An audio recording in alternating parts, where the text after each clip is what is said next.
राधे राधे। आप सभी का बानी भक्ति चैनल पर बहुत बहुत स्वागत है। आप सभी कैसे हैं यह बताने के लिए कमेंट बॉक्स में राधे राधे जरूर लिखें। राधा रानी आप सबका कल्याण करेंगी। आज की वीडियो में हम मोहिनी एकादशी व्रत की कथा के बारे में जानेंगे। शास्त्रों में वैशाख माह शुक्ल पक्ष की एकादशी को मोहिनी एकादशी कहते हैं। वैसे तो सभी एकादशी का व्रत की महत्ता शास्त्रों में बताई गई है, परंतु इन सभी एकादशी तिथियों में मोहिनी एकादशी का विशेष महत्व बताया गया है। इस व्रत को रखने से शुभ और पुण्य फल की प्राप्ति होती है और व्रती की समस्त प्रकार की मनोकामनाएं पूरी होती हैं। पूजा की विधि। व्रत करने वाले को दशमी तिथि को सात्विक भोजन करना चाहिए और मन में भगवान विष्णु का स्मरण करना चाहिए। एकादशी के दिन सूर्योदय काल में स्नान कर व्रत का संकल्प करना चाहिए। संकल्प के उपरांत श्री विष्णु जी की पूजा करनी चाहिए। भगवान के समक्ष बैठकर भगवत कथा का पाठ भी करना चाहिए। धर्मराज युधिष्ठिर ने कहा, हे भगवान, मैं आपको नमस्कार करता हूँ। आपने वैशाख मास के कृष्ण पक्ष की एकादशी अर्थात वरुथनी एकादशी के बारे में विस्तार पूर्वक बतलाया है। अब आप कृपा करके वैशाख शुक्ल पक्ष एकादशी का क्या नाम है और उसकी क्या कथा है, इस व्रत की विधि क्या है, यह सब विस्तार पूर्वक बताइए। भगवान श्री कृष्ण कहने लगे, हे धर्मराज, वैशाख मास के शुक्ल पक्ष की एकादशी को मोहिनी एकादशी के नाम से जाना जाता है। मैं आपसे एक कथा कहता हूँ जिसे महर्षि वशिष्ठ ने श्री रामचंद्र जी से कहा था। राजन, आप कृपा करके ध्यान पूर्वक सुने मोहिनी एकादशी व्रत की कथा। एक समय श्री राम बोले कि हे गुरुदेव, कोई ऐसा व्रत बताइए जिसके समस्त पाप और दुख का नाश हो जाए। मैंने सीता जी के वियोग में बहुत दुख भोगे हैं। महर्षि वशिष्ठ बोले, हे राम, आपने बहुत ही सुंदर प्रश्न किया है। आपकी बुद्धि अत्यंत शुद्ध और पवित्र है। यद्यपि आपका नाम सिमरन करने से मनुष्य पवित्र और शुद्ध हो जाता है, तब भी लोकहित में यह प्रश्न अच्छा है। वैशाख मास में जो एकादशी आती है उसका नाम मोहिनी एकादशी है। इसका व्रत करने से मनुष्य सब पापों और दुखों से छूटकर मोह जाल से मुक्त हो जाता है। मैं इसकी कथा कहता हूँ, ध्यान पूर्वक सुनो। सरस्वती नदी के तट पर भद्रावती नाम की एक नगरी थी, जिसमें द्युतिमान नामक चंद्रवंशी राजा राज करता था।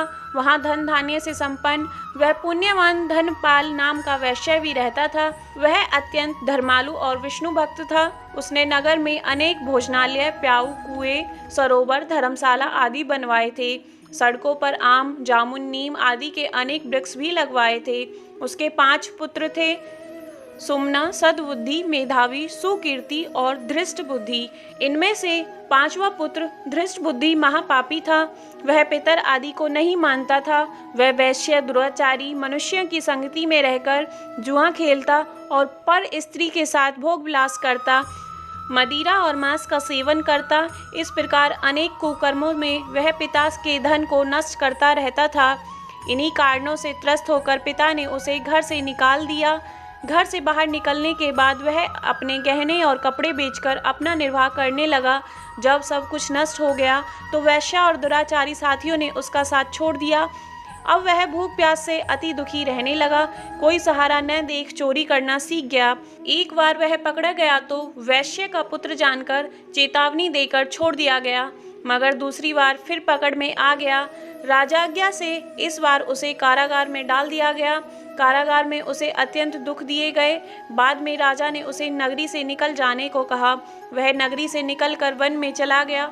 वहाँ वन्य पशु पक्षियों को मारकर खाने लगा। कुछ समय पश्चात वह बहेलिया बन गया और धनुष बाण लेकर पशु पक्षियों को मार मार कर खाने लगा। एक दिन भूख प्यास से व्यथित होकर वह खाने की तलाश में घूमता हुआ कौंडिन्य ऋषि के आश्रम में पहुंचा। उस समय वैशाख मास था और ऋषि गंगा स्नान कर आ रहे थे। उनके भीगे वस्त्रों से छींटे उस पर पड़ने से उसे कुछ सद्बुद्धि प्राप्त हुई।